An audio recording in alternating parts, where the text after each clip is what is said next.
Hi everyone, it's KJ with Truly Remarkable Life, and here we are for video number 3. Today we're going to talk about credit underwriting. So this is something that anybody who's gotten a mortgage in the United States is very much used to. This is the part where you submit all of your income documentation, your asset documentation, your credit report gets pulled, all that sort of stuff, so that the lender can determine if you meet their credit standards and if you have the income to support repayment of the mortgage along with your existing debt structure. It's going to be very easy because you probably have gotten a mortgage in the United States before, and so this is going to be something you're already used to. If you're employed by a company, you know, you're going to have pay stubs, W-2s. If you're planning on living in Mexico and working remotely, they might want verification of that from your current employer. If you are self-employed, they're going to need tax returns. Now, something that's really cool, especially for people that are self-employed, a lot of self-employed people have a lot of write-offs on their tax returns. And if you're self-employed, you've probably been down this road, you know what I'm talking about. One thing that Moxie does allow for self-employed borrowers is a bank statement option. So while they will need your tax returns, because there's some legalities with proving that you are a U.S. tax-paying citizen, and that's how they prove it, they will allow you to provide a certain number of months of bank statements, and they're going to look at the deposits on that and actually use cash flow from your bank statements to calculate your qualifying income. So that's something that is in the U.S. we call that non-agency, meaning that's not a standard Fannie or Freddie Mac guideline, but that's something that Moxie can do. And so it's really cool. It helps to qualify people that wouldn't normally qualify just based on their tax returns alone. Something else that's really interesting is Moxie is constantly analyzing the credit requirements and the types of products that are out there, and their what their investors' risk tolerance is and that sort of stuff. And so something that is becoming more and more popular, especially with retirees, is using assets as a means of qualifying income. And what that means is if you have a substantial asset base that you can get to, you don't have to access it, but it is accessible to you, they can actually use that to formulate a type of monthly qualifying income, if you will, to use in qualifying for your loan. And so you don't necessarily have to have a job. If you've got a significant amount of assets in the bank, you might qualify just based on your assets. They're going to use different sorts of things. They're going to look and try to figure out any way possible to get you qualified for the loan.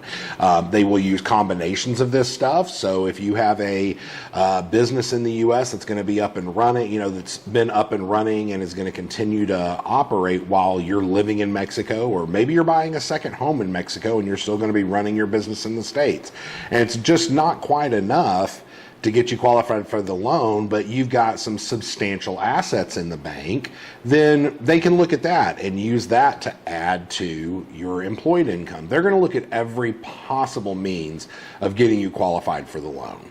Something else is, let's say that you're buying a second home or a rental property here in Mexico. You're going to have your primary residence still back in the U.S., and you're going to rent out the property here in Mexico. They can use rental income from properties that are not going to be, full-time owner-occupied. Something else that's interesting is, if you have a investment property here in Mexico and you own it free and clear and you are claiming the rental income on your U.S. tax returns, then yeah, if you're going to do a refinance, you can use that rental income to help qualify. So they're going to look at all these different options to get you qualified for the loan and everything. So let's talk about credit. A lot of people, a lot of people have a good idea what their credit score is. Credit scores, I want to go ahead and just dispel any myths.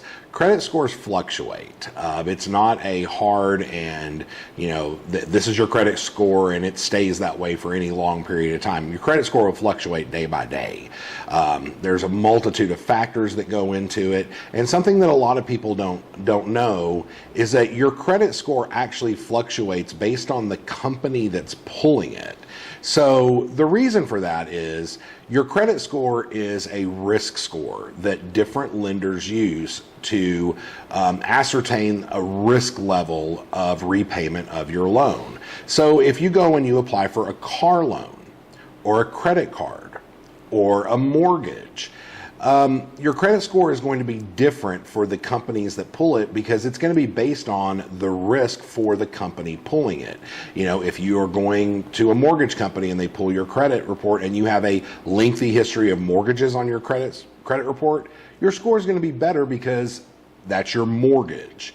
If you go and have a credit card company pull your credit report, it's going to look at your credit history on paying credit cards. And so that will impact your credit score as well. So it's not a fixed thing. The company that's pulling it, the type of business they're in, that credit risk score is it's modulated for the industry that's pulling that credit report. So it's very important to understand that. So Moxie does have a minimum credit score requirement of 700. Now, a lot of people use various online credit monitoring systems. Some credit card companies offer it. You can see it through your credit card company. Some other people go out and have other companies or websites or whatever they monitor it through. That's not going to be 100% accurate because of what the company you're going to be having pull your credit report. But it does give you a good indicator. So while it's not going to be perfect, it does give you a good indicator. And if your credit score, when Moxie pulls it, is slightly below that 700 level, they're going to be able to help guide you in, well, if you do this or you do that, it would raise your score, and then we can re-pull it and go on down that road. So they're going to try to help you. But, if your credit score through your credit card company or whatever, if you're looking and your credit score is at 500, it's very doubtful that, your credit score for whenever they pull it's going to be 700 plus. So it's important to I want you to understand that and know what the minimum credit score requirement is. Something else that happens is sometimes people will buy a car or buy something that is really expensive. And, if you sell that, that's going to change your credit score. It could also lower your debt to income load, which would make you qualify for the loan better.